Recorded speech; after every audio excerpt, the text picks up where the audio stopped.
Je voulais à tout prix pouvoir dire un jour, voilà, j'habite Jérusalem, c'était une grande fierté pour moi, c'était source aussi d'une bénédiction, d'une surbénédiction d'Akadosh Baruch Hu de pouvoir m'offrir cette possibilité de venir à Jérusalem. J'étais prêt à sacrifier et à faire un petit peu plus de temps de trajet pour aller au bureau, mais je voulais pas être ailleurs qu'à Jérusalem. Yitzhak Fragman, bonjour. Bonjour Cathy. Bienvenue à Jérusalem. Merci beaucoup. Qu'est-ce qui fait que tu as choisi Jérusalem? Alors Jérusalem, c'est une ville que, de toute façon, qui est très liée à notre histoire, à l'histoire du peuple juif. Moi, j'y suis vraiment particulièrement attaché. J'ai eu l'occasion de venir aussi plusieurs fois dans des voyages, que ce soit des voyages personnels ou même j'ai eu la chance de faire Taglit en 2016.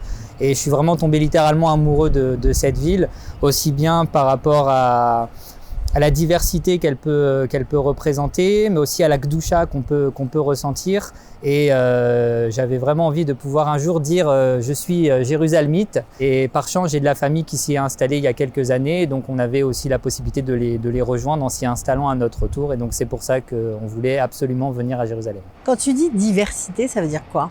La diversité, en fait, il y a peut-être des gens qui ont certains a priori sur Jérusalem en pensant que c'est une ville qui est que très religieuse, etc. Mais en fait, on se rend compte qu'ici, il y a énormément de liberté. On a beaucoup de personnes très différentes en termes de religion, en termes d'origine, en termes d'expérience et de parcours de vie aussi. Et donc, c'est cette richesse-là qui est intéressante parce que quelque part, ça rappelle aussi un petit peu la France qui est devenue un pays assez cosmopolite avec le temps. Et je trouve que c'est intéressant de se dire que, on dit qu'en Israël, il y a 70 nations à peu près différentes qui sont dans le pays. De venir à Jérusalem, cette ville qui est un symbole pour à la fois les trois grandes religions monothéistes, mais aussi pour le monde entier, me semblait être aussi intéressant de ce point de vue-là. Alors, qu'est-ce qui fait qu'on passe le pas? Parce que vouloir venir à Jérusalem, c'est une chose, concrétiser son alia, c'en est une autre. Alors l'Alia, pour ma part, c'est un projet assez ancien parce que j'ai eu la chance avec mes parents d'avoir fait l'Alia en fait il y a quelques années. Bon, malheureusement, on n'a pas pu rester très longtemps pour plein de raisons, mais du coup, donc moi, je suis un Katin Roser. J'ai jamais oublié Israël. Les quelques mois que j'ai passés, à l'époque, on vivait dans le Gush Katif, c'était une autre vie.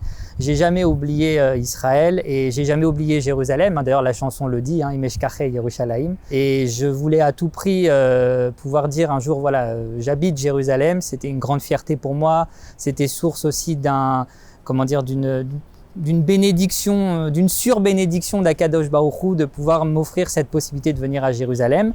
Et donc, j'ai de la famille qui s'y est installée et ça nous a un petit peu ouvert la voie. Et après, la chance a été que j'ai pu avoir une mutation par le biais de mon entreprise, qui a donc une filiale ici en Israël, et ce qui m'a permis de pouvoir venir avec déjà un travail, ce qui a grandement facilité les choses aussi. Un travail à Tel Aviv. Mais Jérusalem, c'était à la fois pour la proximité avec la famille, pour mes enfants par rapport aussi aux écoles, et puis par rapport à mon souhait personnel. Quelque part, il n'y avait pas d'autre choix pour moi que de venir à Jérusalem et j'étais prêt à sacrifier et à faire un petit peu plus de temps de trajet pour aller au bureau, mais je ne voulais pas être ailleurs qu'à Jérusalem.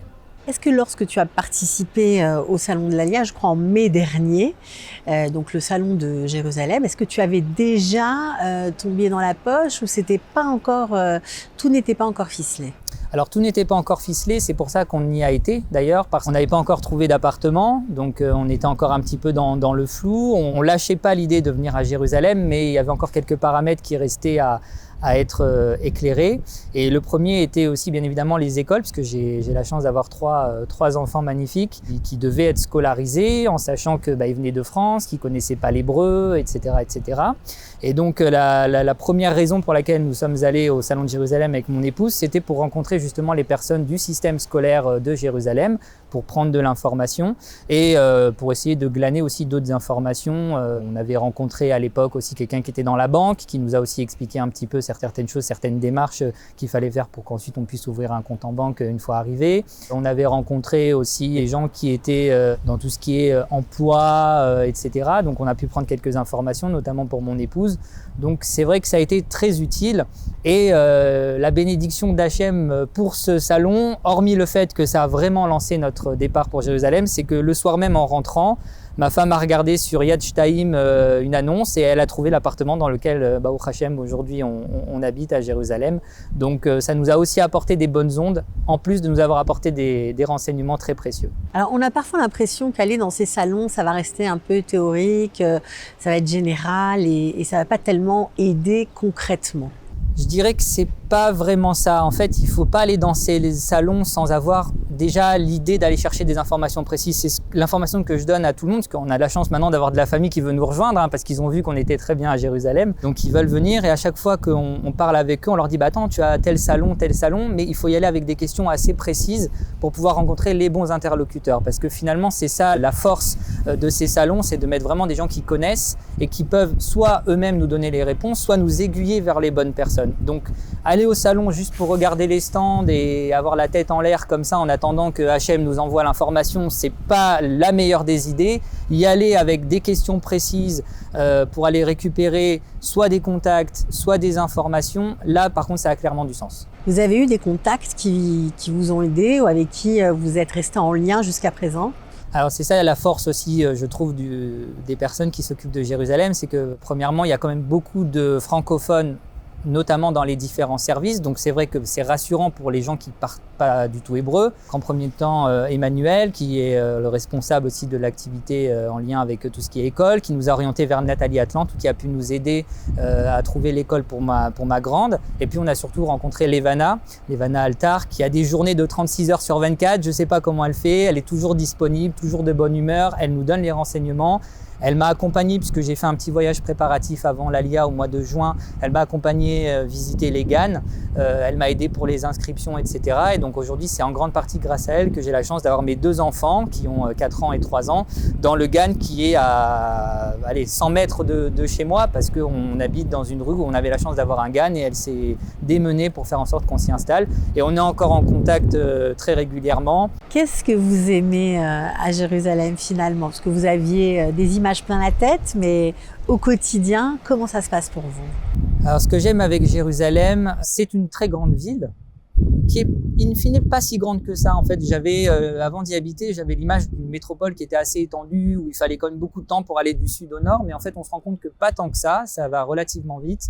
En tout cas dans le quartier où on habite, c'est d'un calme olympien, et ça c'est vrai que c'est vraiment un grand plaisir quand le soir on rentre après la journée de travail, etc., et qu'on peut se poser, si on a la chance d'avoir une terrasse, de se poser sur la terrasse et de voir le ciel plein d'étoiles relativement clair, le calme, etc. Ça c'est vrai que c'était agréable. Et puis ce qui est aussi extraordinaire à Jérusalem, c'est que presque à chaque coin de rue il y a un petit bout d'histoire aussi, et donc quand on prend le temps de connaître, d'aller visiter, on a fait des visites aussi avec des guides depuis qu'on est là, on va encore continuer à en faire. On apprend un peu plus sur cette ville exceptionnelle, sur son histoire.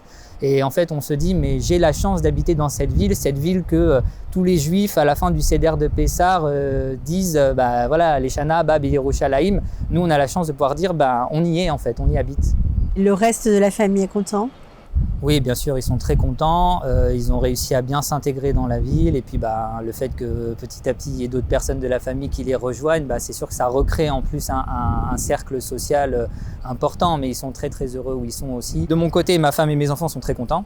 Après, il y avait, en fait, c'est mes cousines qui sont venues en premier. Donc ma cousine, elle a trouvé son mari, elle s'est mariée. Ensuite, c'est sa sœur qui l'a rejoint. Et après, c'est leurs parents, du coup. Donc, en fait, tout ce côté-là est ici.